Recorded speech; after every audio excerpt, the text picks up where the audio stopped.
Hey, how's it going? This is Justin. I just want to introduce this video. It is interviews with the cast and producers of Marvel's Agents of S.H.I.E.L.D. This took place at WonderCon 2019, and we're talking about the upcoming Season 6 that will start airing in May.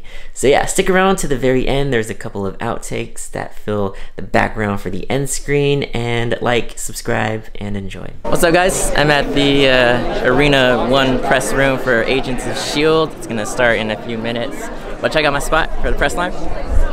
I'm right here. It's you guys there, Marvel, and ABC. That's pretty sick. So, we're just getting set up. We don't have too much to do since we know we got like a really lightweight setup, and it's kind of easy to just be ready. So, anyway, let's get this started. I'm with Natalia and Jeph, and we're going to talk about Agents of S.H.I.E.L.D. Season 6. So, are we going to see continued maybe a struggle or getting used to your abilities again with your arms? Oh yeah, definitely. That's a big part of this season. Season 5 had a lot to do with just struggling, losing your arms, not even really dealing with getting new ones. We just saw her really feel the loss, and now in 6 it's much more about feeling empowered by them. So we're going to see a lot of that storyline for sure. That's very cool. And Jeph, since it's also a shortened season, in terms of storytelling, what can you tell us about how much you can put into an episode? Will it be a little bit faster paced compared to the previous seasons? I think one of the things that the writers and the showrunners have really mastered on this is that they sort of figured out early on that doing sort of arcs, and so I think if you remember that the season that was about the framework was also about LMDs, and it was also about some other things that were going on. Ghost Rider wasn't the whole storyline, he was part of a storyline, and so this simply just became another exercise in trying to figure out, okay, what's the best story that we can tell in 13 episodes. It's really cool, and I really can't wait to watch the next season, so thank you guys for talking with me. Hey guys, I'm with Jed and Maurissa, and we're going to talk about Season 6 for Agents of S.H.I.E.L.D. I talked to Jeph a little bit about the 13th season structure, and in terms of how much you want to tell, does it affect since it is basically half a season? Yeah, it does affect the way we build our stories, but it doesn't really affect our approach to storytelling. It's more just changes the puzzle, but we've always tried to divide our longer seasons into bite-sized chunks, and so this feels like that. Already built into it. It's a bite-sized chunk. Yeah. And since Mac is the director, can you talk a little bit about the types of things you'll have to experience and choices he'll have to make since he's actually in charge of the whole team now? Well, he has tough shoes to fill, and I think that weighs heavily on him. I think he definitely wants to carry out the duty in the way that Coulson did. We have every confidence in Mac. It's just a matter of whether he has the confidence in himself, and I think that's sort of the arc that we explore with him this season. And he'll have to face what every director faces, which is you're putting the lives of the people you love on the line, and how do you deal with that? Hello guys, I am with Clark and Henry. First question is going to be, as the new director of S.H.I.E.L.D., are you going to experience very similar struggles that Coulson had as we saw in the first few seasons? Yes, I think there is a learning curve for sure. There's a lot of second guessing. There's certainly, it's a struggle. It's a struggle because, look, I started out as a mechanic and went through the ranks. And I'm not even really that good at mechanic. Okay, maybe I read that wrong. But it's like, that's quite a leap. That's quite a leap, and everyone voted him in, and they believed in him, and now it's time for me to step up. But Mac is still seeking guidance from Coulson in a very mysterious way that will be revealed. Yes. And Clark, you've done various eras of Coulson personalities versions. Does it ever feel like it's just a completely different character, or is there just always a soul to Coulson that stays the same? There is an essence to Coulson. I had to in Captain Marvel go back and play a version of him that hadn't been through so much and wasn't as jaded and as beat up and traumatized, and yet there's a kind of core love of the job, and he's kind of a S.H.I.E.L.D. geek himself that's always there. That said, in season 6, what's been really fun, was really fun to do was even at the end of the first episode, it's already out there today.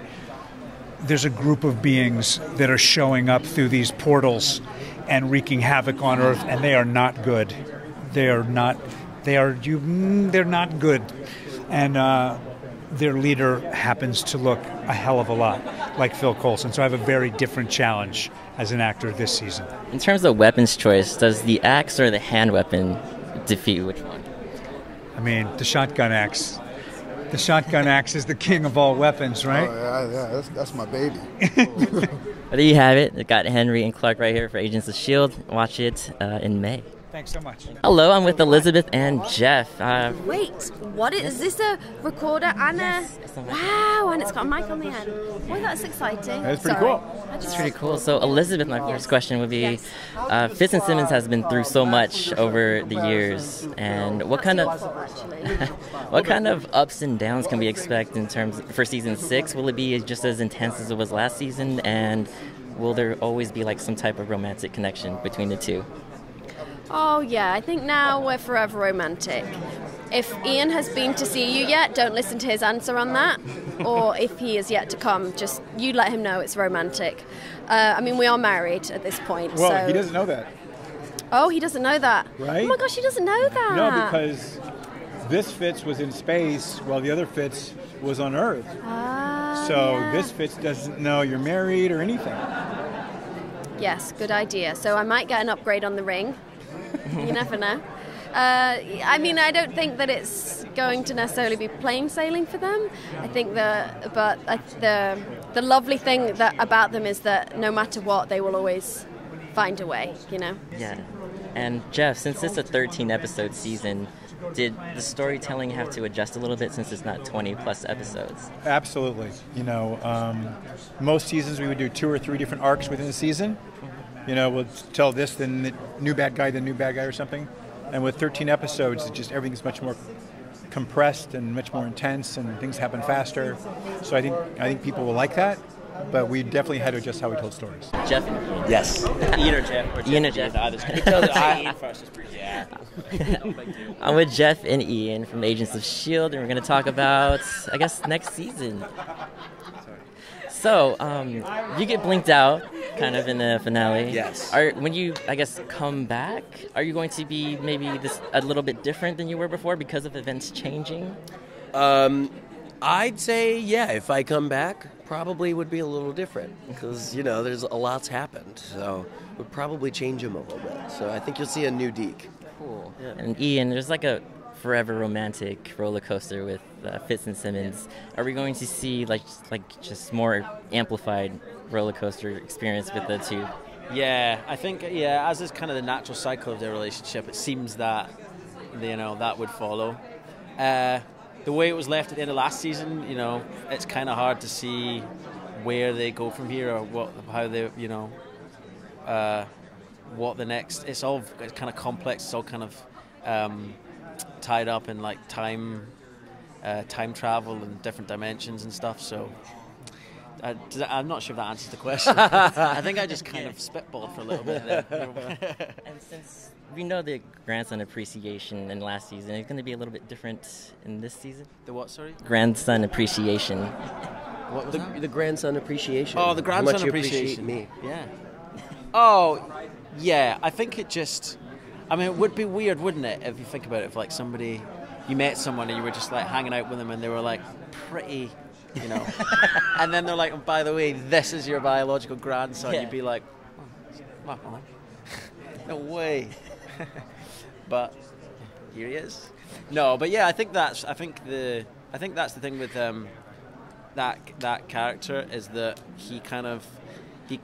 he's an interesting character because he comes from the future into the past, and it's so much fun to watch. But I imagine if you're someone that's around that character and you're dealing with these really intense, very pressing, issues, it's probably not the most fun to have around, is he? Yeah, for sure. I can't wait to see season 6. Thank you guys for talking with me. Thank you so much. Thanks for having us. Thank nice you. to meet you. Nice to meet you too. Very nice to meet you. Thanks, man. Hello. Hey, how are you? How you doing?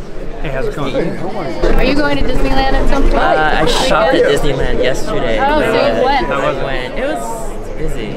Yeah, It's it's a all peak thing. Wow, look at that. Looks like it's got an afro. Ian and Jeph. I've got it. Jeph. Yes. Ian or Jeph. Ian and Jeph. He goes back with another one.